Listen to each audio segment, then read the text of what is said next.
Nós estamos numa dualidade de temas, que alguns perguntam qual é o tema. Por esta causa me coloco de joelhos ou gerando milagres. Então vamos falar de 2 em 1 hoje. Para os novos, para as pessoas mais jovens, 2 em 1 você pode ser um notebook que você usa como tablet, e é chamado de 2 em 1, um smartphone que tem dois SIM card, é um smartphone que usa 2 linhas em um. Mas para os antigos aqui, 2 em 1, né? Você está rindo aí. 2 em 1 era um rádio com um toca-cassete, meu irmão. Quem é desse tempo? Tem gente aqui, meu irmão. Aleluia, não é só eu, hein? Tem muita gente desse tempo aqui. Como os outros. Foi longe agora, né, pastor? Então, depois teve o 3 em 1, né? Que aí inventaram o toca-disco, né? E aí era aqueles long play, que eles chamavam, né? Aqueles bolachão de vinil, que às vezes a criança não sabia, pegava e arranhava assim. E o pai ficava furioso. Depois as crianças usavam para brincar. Mas hoje nós vamos falar um pouquinho. Abra a sua Bíblia, o projeto no telão, Marcos capítulo 5, versículo 21.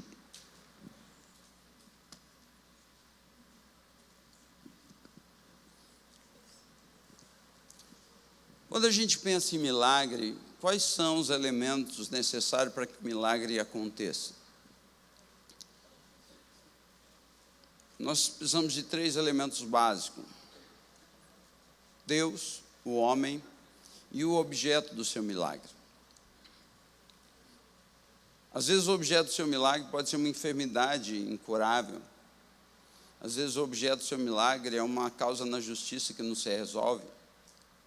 Às vezes o objeto do seu milagre é o seu marido que não se converte, sua esposa que não se converte, seu filho que está nas drogas. Eu não sei qual é o seu milagre, mas eu sei que para que isso aconteça precisa haver um alinhamento dos 3. Às vezes você vem à casa do Senhor e fala: eu tenho orado há tanto tempo, por que eu não recebo? Mas será que de fato você tem orado? Será que você tem realmente usado as armas corretas para tocar Jesus? Para que esse milagre se manifeste? Nós vamos ler a história de Jairo. Jairo era o principal da sinagoga. Esse homem não era qualquer pessoa, era uma pessoa que era responsável por aquilo onde os judeus todos os sábados se reuniam para estudar a palavra de Deus. Eles estudavam muito a Torá, que é os 5 primeiros livros, Gênesis, Êxodo, Levítico, Número e Deuteronômio, mas eles também estudavam os profetas maiores, os profetas menores, e já todo o Antigo Testamento, no tempo de Jesus, já tinha sido escrito, e estava compilado, e eles liam esses rolos, e ali eles estudavam e passavam às vezes o dia inteiro estudando aquilo. E aquele homem era um homem muito importante, e nós vamos falar um pouquinho da história dele, a partir do verso 21. E passando Jesus outra vez num barco, para o outro lado, ajuntou-se a ele uma grande multidão, e ele estava junto do mar. Primeiro que nós vemos aqui é que Jesus está do outro lado, ele atravessa, e ele desce do barco, e a Bíblia diz que ele estava junto do mar. Jesus, ele ministrava muito assim. O mar estava aqui, ele ficava na beira do mar, e a multidão ficava aqui. Ele não usava microfone, ele usava a voz dele, mas ele usava as ondas do mar, ele usava o vento, para que a sua voz chegasse a todas as pessoas. E era por isso que Jesus ministrava muitas vezes assim, para que a multidão pudesse ouvi-lo. E a gente vê relatos de 4, 5 mil pessoas em momentos onde Jesus está ministrando. E o fato é que Jesus está ministrando nesse lugar. E o próximo versículo diz: e eis que chegou um dos principais da sinagoga, por nome Jairo, e vendo-o, prostrou-se aos seus pés e rogava-lhe muito, dizendo: minha filha está à morte. Rogo-te que venhas e lhe imponha as mãos, para que sare e viva.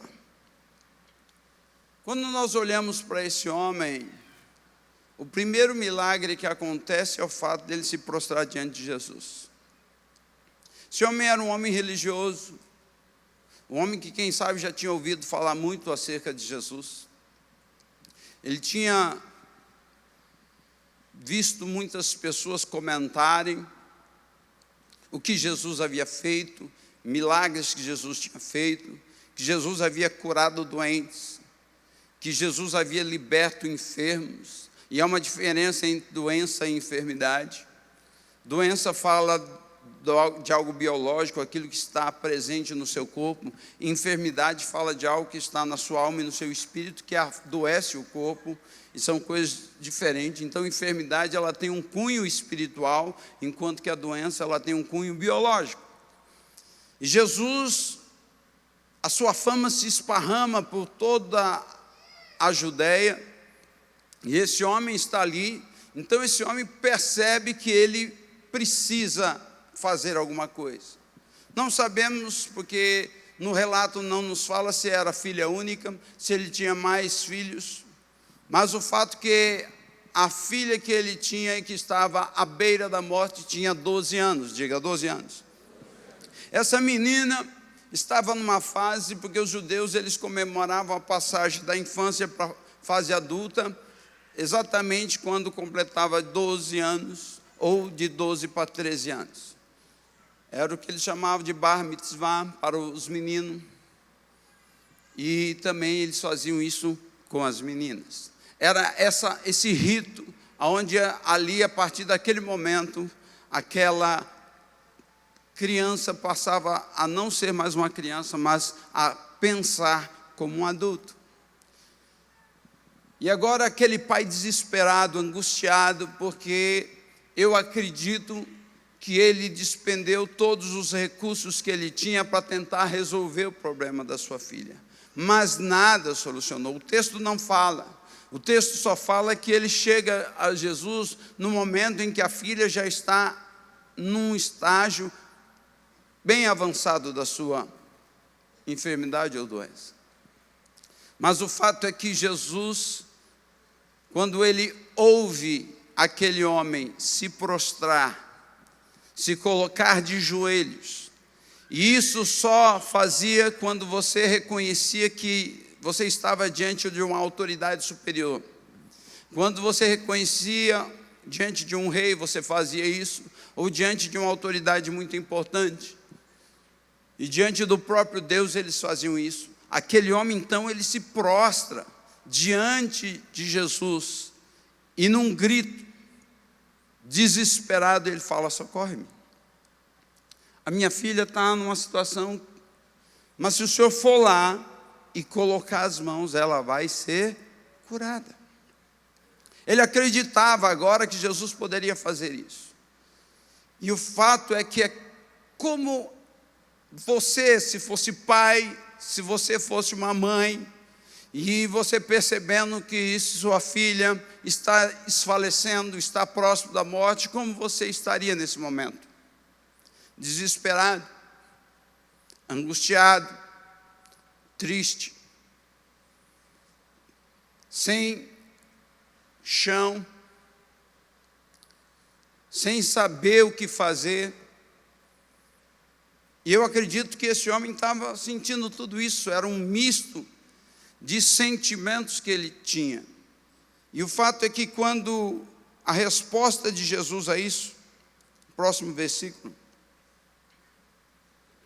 e foi com ele e seguiu grande multidão que o apertava. Agora imagine o seguinte: você chega até Jesus para pedir para que ele vá fazer um milagre para você, para que ele intervenha em teu favor, e Jesus, ele não vai sozinho. Uma multidão começa a seguir Jesus. E você sabe, por exemplo, quando termina o culto aqui, você não consegue caminhar rápido quando termina o culto. Por quê? Porque temos uma multidão. E aí você tem que ir num passo todo devagar. Por quê? Porque as pessoas estão à sua frente. E muita gente daquela multidão que estava ali, muitos só queriam ver Jesus.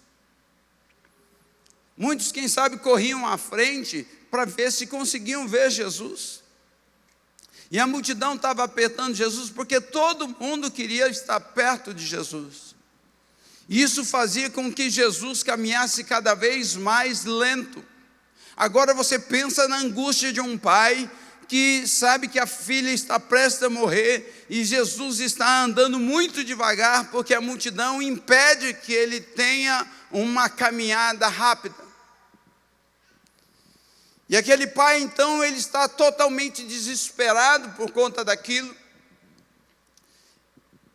E para piorar a situação, acontece um fato onde Jesus se detém para resolver uma situação, que vamos falar mais para frente. No versículo 35, enquanto Jesus estava resolvendo aquela situação, diz assim, estando ele ainda falando, e ele aqui era Jesus, chegaram alguns dos principais, do principal da sinagoga, quem disseram, a tua filha está morta, para que enfadas mais o mestre? Imagine que você receba essa notícia. Quem sabe aquele homem na hora pensou, essa multidão é a culpada. Se elas não tivessem atrapalhando Jesus, Jesus chegaria na minha casa mais rápido. Mas Jesus ouviu também o que estavam falando para ele, porque o homem estava muito próximo de Jesus. E aí Jesus vira, no próximo versículo diz, e Jesus, tendo ouvido estas palavras, disse ao principal da sinagoga, não temas, crê somente. Não tenha medo, somente acredite. O medo é exatamente aquilo que impede com que muitos milagres aconteçam na nossa vida. O medo é aquilo que impede muitas vezes de você alcançar o objeto do seu desejo, aquilo que você sonha. Porque em Hebreus capítulo 11, versículo 6 diz que, ora, a fé é o firme fundamento. Aliás, versículo 1. É o firme fundamento das coisas que se esperam. Então a fé é aquilo que eu espero para alcançar. E o medo, que é exatamente o antônimo da fé, ele age com o mesmo princípio. Porque uma pessoa que é tomada de medo, a pessoa, o homem, a mulher que é tomada de medo, ele começa a pensar naquela situação. Vai dar errado, vai dar errado, vai dar errado. E o que acontece? Dá errado. Você já sabe, né? Já passou por isso. Todo mundo, se a gente já passou por isso. Só que se você for um ET para não ter passado por isso. Mas todo mundo, às vezes, é dominado por um pensamento, querido. Eu me recordo de um empresário na nossa cidade, que ele, às vezes, entrava no banheiro, pegava uma revista e ficava lendo assim. E quando ele levantava, tinha 2 manchas na perna dele. Ele saía para o hospital, estou doente. Olha, estou doente. A doença dele era de alma. Ele tinha síndrome de pânico. E aí onde eu falo que é uma enfermidade na alma. E toda hora estava indo no hospital. Chegava lá, não tinha uma mancha nenhuma. Mas ele não conseguia perceber que eram os cotovelos dele que estavam deixando vermelho. Tamanha a perturbação na mente daquele homem. Às vezes pode ser cômico, você está rindo, mas quem sabe não existem pessoas que estão passando por isso aqui. Pessoas que estão depressivas, pessoas que estão doentes na alma, sofrem de qualquer tipo de síndrome, porque tem tanto síndrome hoje, que para catalogar tudo está difícil. Mas o fato é que Jesus fala para que ele não tenha medo. Jesus é cirúrgico. Apenas creia. E a pergunta é, você pode crer que Jesus vai operar o teu milagre nesta tarde? Porque, queridos, falar amém é muito fácil. Difícil é agir quando você está em meio à tormenta. Difícil é você equilibrar o barco quando as ondas estão altas e você acreditar que vai dar tudo certo. Quando a gente está sentadinho ouvindo uma palestra, é fácil a gente falar amém. O duro é quando você está lá no dia a dia, quando você chega no médico, ele te dá um diagnóstico que tira o seu chão. Quando você vai a um juiz e ele de repente faz uma sentença contrária àquilo que você imaginava. Quando você olha para os seus filhos e eles começam a pegar caminhos que ferem o teu coração, e você não sabe o que fazer, difícil é exatamente nesse momento. É quando parece que não tem mais solução. E eu quero te dizer que para esse homem não tinha mais solução. Para esse homem não tinha mais jeito. Por quê? Porque a filha já havia morrido. Mas Jesus diz para ele, não tenha medo, creia somente. Mas Jesus faz algo que nos chama muito a atenção no próximo versículo. E diz assim, e não permitiu que alguém o seguisse, a não ser Pedro, João e Tiago. Ou Pedro, Tiago, aliás, Pedro, Tiago e João. Pedro, Tiago e João no barquinho. Então, só 3, quer dizer, havia uma multidão que estava seguindo a Jesus, e de repente, quando a filha do homem morreu, Jesus fala para os 9, segura a multidão, que eu só vou com Pedro, Tiago e João. Por quê? Porque aquela multidão, na sua grande maioria, as pessoas estavam ali simplesmente para ver. Quem sabe no meio daquela multidão tinha pessoas que estavam ali, para que eu estou ali? Eu estou ali simplesmente porque eu quero ver Jesus. Mas você quer ver para quê? Só para ver, para dizer para os outros que eu vi Jesus. Tem gente que é assim. Ele disse, eu quero ser o primeiro a postar na rede social. Eu estava no culto, eu estava aqui, eu vi o milagre. Mas Jesus não quer que você veja o milagre, Jesus quer que você seja o milagre. Então, às vezes no meio da multidão existem pessoas que simplesmente eles querem tocar Jesus para dizer, olha, eu conheci Jesus, eu até toquei nele, eu até apertei a mão de Jesus. Mas o que isso faz de diferença na sua vida? O que isso muda a tua vida? Porque o que muda a vida é um coração quebrantado e contrito. E esse pai, sabe o que fez com que Jesus seguisse esse pai? Porque havia uma multidão lá, uma multidão de pessoas pedindo, quem sabe, muitas coisas para Jesus. Mas Jesus não foi com ninguém. Mas Jesus foi com aquele pai. Por quê? Porque aquele pai acessou o coração de Jesus. E ele acessou o coração de Jesus naquele desespero quando ele se humilhou.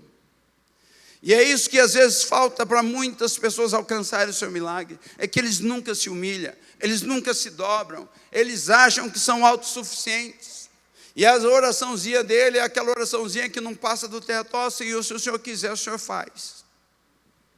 Mas se nós não rasgarmos nosso coração e irmos diante do trono de Deus, não vai acontecer. Aí você fala, mas eu tenho orado. Mas de que forma você tem orado? Como você tem orado?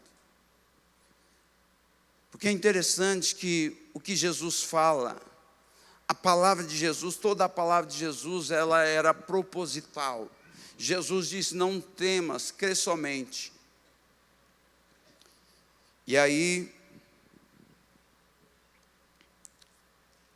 próximo versículo. E tendo chegado à casa do principal da sinagoga, viu o alvoroço, versículo 38. E os que choravam muito e pranteavam, e entrando disse-lhes, por que vos alvoroçais e chorais? A menina não está morta, mas dorme. Quando Jesus disse isso, a menina não está morta, mas dorme, ali aconteceu o milagre. Só que as pessoas não entendem o poder que existe na sua palavra. Às vezes você chora, sai, levanta, tem uma poça de lágrimas, você chorou porque você quer o seu milagre. Passa 2 horas, você está amaldiçoando, falando mal. É a mulher que quer que o marido se converte e depois está brigando com o marido. É a mãe que quer que o filho se converte, mas não sabe agir com sabedoria dentro de casa. E aqui Jesus falou, a menina não dorme, mas está morta. Oh, a menina... Vocês estão ligados, né? Queria ver se vocês estavam ligados, brincadeira. Errei mesmo. Então, olha o próximo texto. E riam-se dele, porém ele, tendo-os feito sair, todo mundo saiu. Mandou todo mundo sair. Só ficou o pai, a menina, Pedro, Tiago e João e Jesus. Eles entram naquele aposento. E a mãe do menino, da menina. E os que com ele estavam, entrou onde a menina estava deitada, e tomando a mão da menina, disse-lhe o quê? Talita cumi. O que Jesus disse? Talita cumi, que significa, a ti te digo, levanta-te. Jesus fez uma oração milagrosa, poderosa. Jesus só ordenou que uma pessoa que estava dormindo acordasse. A ti te digo, levanta-te. Então, esse texto nos mostra que muitas vezes nós não alcançamos o nosso milagre por causa daquilo que nós declaramos. Se a nossa declaração de fé não estiver alinhada com aquilo que Jesus declara, você nunca vai alcançar o seu milagre. Porque a minha palavra tem que condizer com a palavra de Jesus.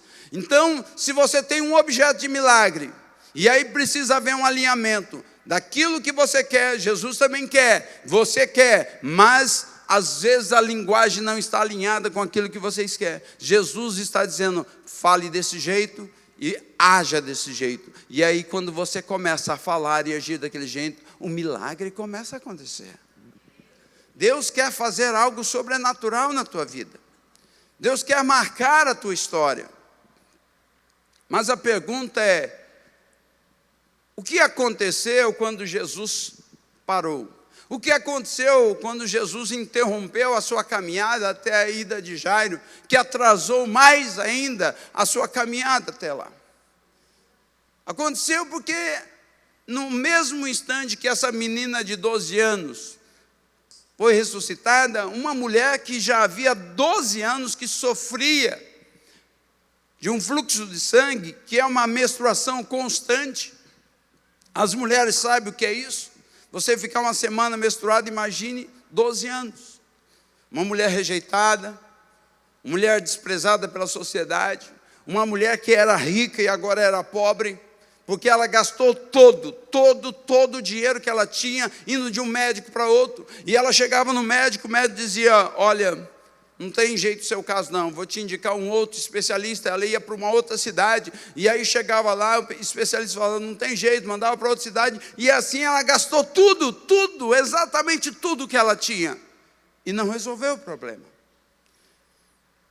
E aquela mulher então está ali, desesperada, e agora? Mas ela ouviu falar de Jesus, e ela sabia que Jesus estava passando por ali, e aquela mulher então, nós olhamos e Jairo, ele se prostra de joelho, ele se humilha e toca o coração. No entanto, aquela mulher é a geradora de milagre. Aquela mulher é exatamente a pessoa que gera o milagre. E eu quero dizer que o milagre ele é gerado dentro da gente, quando a nossa linguagem está alinhada com Jesus. E aquela mulher, então, o que ela faz?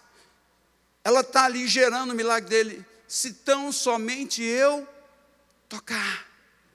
E ela fala assim, dá licença um pouquinho. E ela vai passando na multidão. Aquela mulher é uma mulher que simplesmente está sem forças, mas ela tem que romper com a multidão e falar, dá licença, por favor, preciso chegar. Até que ela vai e toca. Mas ele não toca em Jesus, ela toca na veste de Jesus. E quando ela toca na veste de Jesus, algo sobrenatural acontece. Por quê? Porque ela estava gerando milagre. Se eu tocar, se eu tocar eu vou ser curada, se eu tocar eu vou ser curada. E quando ela toca, na hora ela é curada. E o mais extraordinário é que Jesus tem uma percepção extraordinária disso. Porque as roupas daqueles homens naquela época não é calça como nós temos, eram vestidos. Ela toca na orla do vestido dele. Ninguém vai perceber, ainda mais com uma multidão te apertando. E Jesus fala, alguém me tocou. Porque Marcos, Mateus e Lucas registram essa história. Alguém me tocou. Por que ele registra essa história? Porque exatamente o que importa não é o toque físico.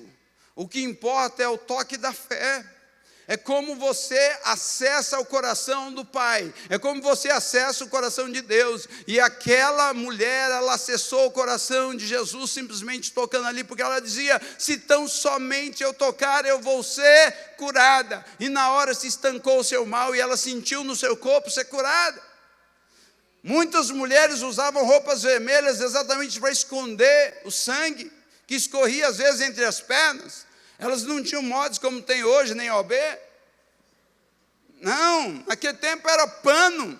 Por isso que a Bíblia chama de trapo de imundícia. Sabe o que era o trapo de imundícia? Era o trapo cheio de sangue do período menstrual da mulher. Era chamado de trapo de imundícia. E quando ela tinha dinheiro, ela podia pegar os melhores panos. Mas agora ela não estava com essa condição. E eu quero dizer para você que está aqui, às vezes você tem cansado de vir à igreja e falar, não acontece nada. Mas por que não acontece nada?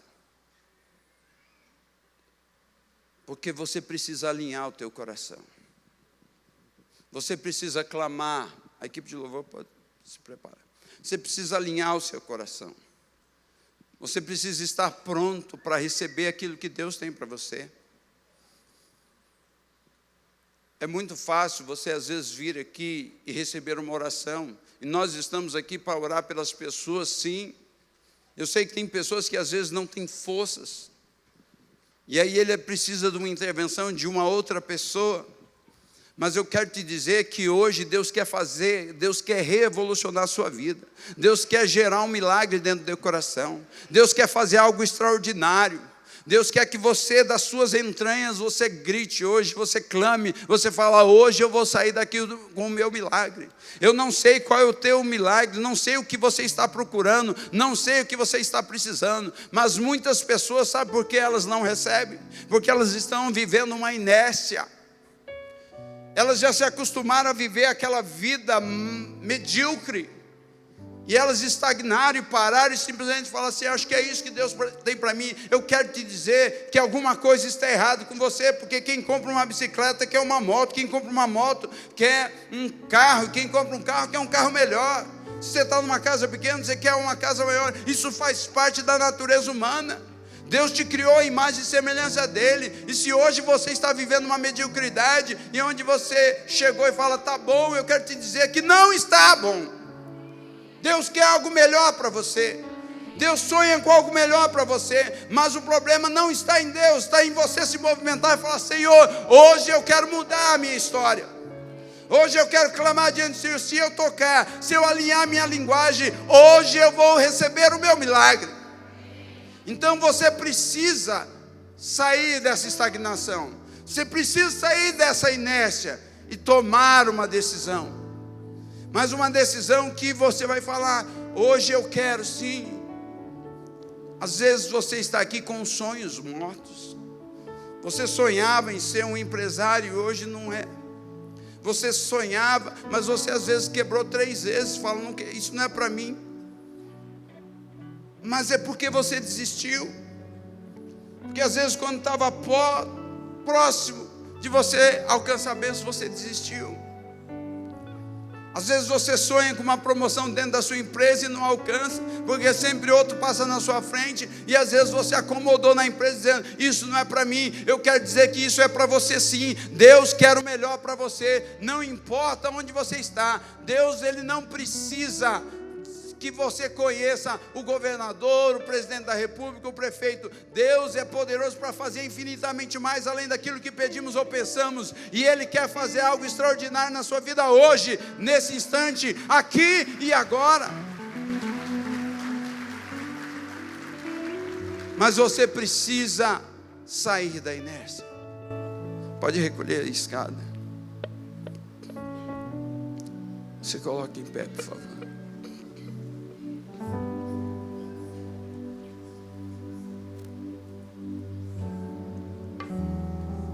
Qual é o teu milagre?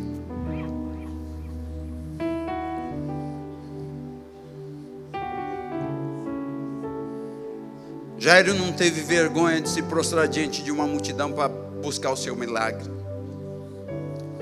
Tem gente que tem vergonha de se prostrar aqui na frente, na igreja, fica pensando o que os outros vão pensar de mim. Não importa o que os outros vão pensar de você, o que importa é que você vai sair daqui com o seu milagre. Esqueça quem está do seu lado, porque quem está do seu lado não sabe qual é o teu problema. Quem está do teu lado não sabe a tua dor, não sabe a tua angústia, não sabe o que você está passando. Esqueça tudo hoje. Aquela mulher, ela lutou contra preconceito, contra a dor física, contra tudo e contra todos para alcançar o milagre dela. E hoje você vai poder fazer isso. Eu quero te dizer que é você que vai alcançar esse milagre. Para você alcançar esse milagre, você vai chegar diante de Deus e falar: Senhor, se necessário gritar, grite. Se for necessário chorar, chore. Não sei o que precisa fazer, meu irmão. Se for preciso plantar bananeira, plante. Mas faça alguma coisa para que a gente viva essa atmosfera de milagre. Há uma atmosfera de milagre. Deus está curando pessoas aqui agora,